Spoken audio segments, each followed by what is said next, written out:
Qui pour remplacer Tim Cook? À 64 ans, le CEO de la marque à la pomme cumule plus de 13 années à la tête d'Apple. Sous son mandat, l'entreprise a atteint des sommets, devenant même la première entreprise au monde à franchir la barre des 3000 milliards de dollars de capitalisation boursière. Mais si l'ère Tim Cook a été synonyme de succès, l'avenir, lui, s'annonce plus incertain. Et si le moment était venu de passer le relais à un nouveau capitaine capable d'insuffler une nouvelle vision à la marque? Tim Cook lui-même semble déjà préparer cette transition, mais alors qui sera à la hauteur pour lui succéder? C'est ce que nous allons voir aujourd'hui. À la mort de Steve Jobs en 2011, beaucoup pensaient qu'Apple était fini, et il n'y a rien d'étonnant, il était l'âme de la marque. Sous son ère, Apple était l'incarnation de l'innovation disruptive, avec son approche audacieuse où design, créativité et technologie fusionnaient pour créer des produits révolutionnaires, ce que vous connaissez évidemment. Vous le savez sans doute aussi, mais quand Jobs a été viré en 1985, Apple n'a jamais failli se remettre, les craintes étaient donc quand même plutôt fondées. Prendre la suite d'une légende n'a jamais été quelque chose de facile, mais Tim Cook a plutôt réussi dans l'ensemble. Au lieu de tout réinventer, il est plutôt parti sur une transition en douceur, en ne prenant pas trop de risques, avec lui fini les gros chamboulements d'une génération à l'autre et bienvenue aux petites améliorations d'une année à l'autre. C'est d'ailleurs une des reproches que l'on peut régulièrement faire à Apple depuis quelques années. J'en veux pour exemple le Mac Mini qui n'avait pas évolué depuis 2010, 14 ans avec le même design. Oh! Et même si Tim Cook n'a jamais eu la prétention d'être un visionnaire, il a mis à profit ce qu'il savait faire, c'est-à-dire de la logistique. C'est lui qu'il faut remercier lorsque vous pouvez acheter le tout nouvel iPhone seulement 2 semaines après son annonce, et oui, car approvisionner des milliers de magasins, de dizaines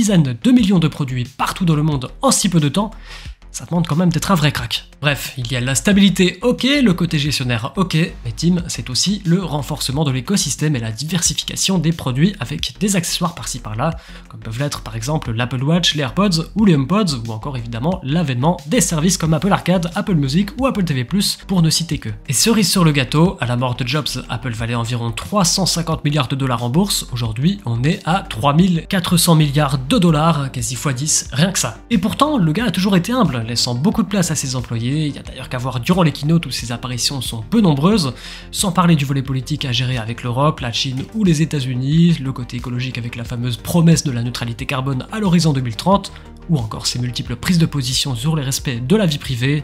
Bon, pour résumer, je pense qu'on est quasiment tous d'accord, Tim Cook a su mener Apple d'une main de maître et a parfaitement réussi à succéder à Steve Jobs. Sauf que si on en est là aujourd'hui, c'est qu'il y a bien un souci. Récemment, Apple a envoyé un communiqué signalant qu'Apple ne reproduira sûrement pas d'autres gros succès comme l'était l'iPhone. On s'y attendait pas à celle-ci. En ajoutant à ça le fait que le Vision Pro est certes bluffant, il n'en reste pas moins un produit destiné à une toute petite minorité pour le moment, ce qui en fait un petit échec commercial, on va pas se le cacher. Je comprends d'ailleurs toujours pas comment Apple a pu sortir ce produit à ce tarif en ciblant le grand public, mais bref, c'est pas le sujet du jour. Et le plus gros problème reste pour moi le virage de l'IA qu'Apple n'a pas vu venir, là c'est quand même plus dramatique puisqu'il faut quand même avouer que c'est un sujet assez important pour les années futures. Il va même falloir attendre le printemps 2026 pour avoir un Siri qui tourne sur du LLM 2026. Deux échecs en si peu de temps sur des enjeux aussi gros, c'est le signe qu'il faut peut-être commencer à envisager la suite en redonnant un peu de sang frais à notre bonne vieille Apple. Tim Cook, de son propre aveu, a déjà précisé qu'il ne resterait pas jusqu'en 2030 à la tête d'Apple et qu'un plan de succession est déjà établi. Mais qui serait le bon candidat pour lui succéder? Grande question, n'est-ce pas? Le candidat le plus probable serait le numéro 2 d'Apple, Jeff Williams. Actuellement directeur des opérations, il occupe le même poste qu'occupait Tim Cook avant de devenir CEO. Mais ce ne sera pas lui. Pourquoi? D'abord, il a 61 ans, ce qui n'incarne pas vraiment le 109 dont Apple pourrait avoir besoin. Ensuite, pour diriger une entreprise aussi visionnaire, il faut avoir une idée claire du futur de la marque, et Jeff, bien que très compétent, ne semble pas briller par son imagination. Alors pourquoi pas Elon Musk dans un scénario fou où Tesla et Apple fusionneraient? Imaginez un instant. Bon, non, n'imaginez pas, le fantasque Musk a sûrement d'autres choses à gérer dans sa vie déjà très chargée. Et surtout, Apple a en général pour habitude de miser sur des profils internes ou sur des gens ayant déjà eu une expérience à Cupertino, car la culture d'entreprise chez Apple est un sujet très important. Et oui. Pour les nostalgiques des Mac et des iPhones toujours plus fins, des suppressions de connectiques controversées, souvenez-vous, c'était l'œuvre de Jony Ive. L'ancien maître du design d'Apple, très proche de Steve Jobs, a marqué l'histoire de l'entreprise avant de quitter le navire en 2019 pour fonder son propre studio, Lovefrom. Alors pourquoi pas un retour de Jony Ive pour diriger l'entreprise?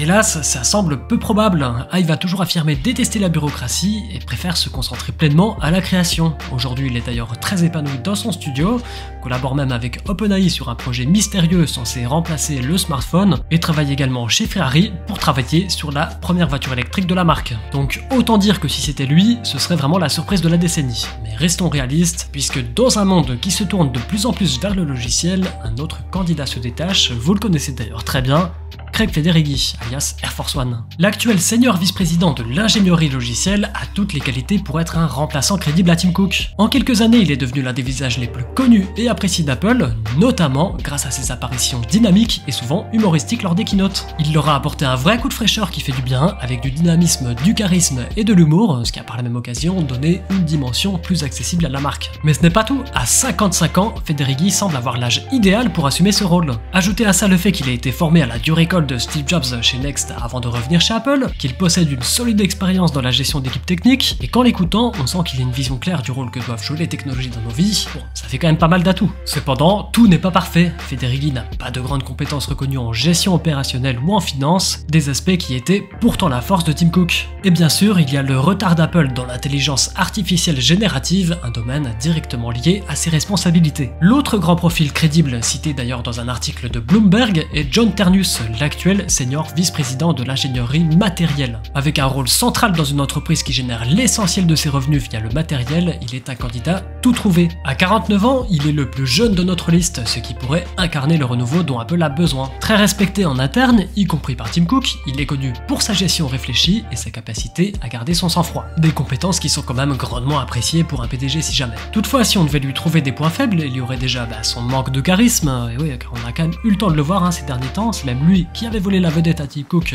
lors du dernier keynote de présentation des iPads. On voit aussi qu'il est de plus en plus présent dans les médias, qu'il fait de plus en plus de déclarations publiques, il a même présenté la réunion pour annoncer la feuille de route technologique aux dirigeants d'Apple. La feuille de route, c'est la roadmap, c'est les projets qui arrivent dans l'année pour Apple. Donc bon, pas n'importe quoi, est-ce qu'il faut y voir une préparation à son futur poste de CEO? En tout cas, Bloomberg l'assure. Alors d'après vous, qui prendra le relais? John, Craig, un profil extérieur façon Satya Nadella chez Microsoft? Faites vos pronos, on reviendra voir les coms dans quelques années. Quoi qu'il en soit, la transition marquera une nouvelle ère pour Apple, une ère où la question ne sera pas seulement de continuer l'héritage de Steve Jobs, mais de tracer des chemins futurs pour qu'Apple puisse trouver sa nouvelle vision et pour qu'elle continue à nous faire rêver bien sûr. Waouh, c'est beau ce que je dis. Merci d'avoir regardé cette vidéo jusqu'au bout. Pour me soutenir, vous pouvez vous abonner évidemment, ça me fait extrêmement plaisir.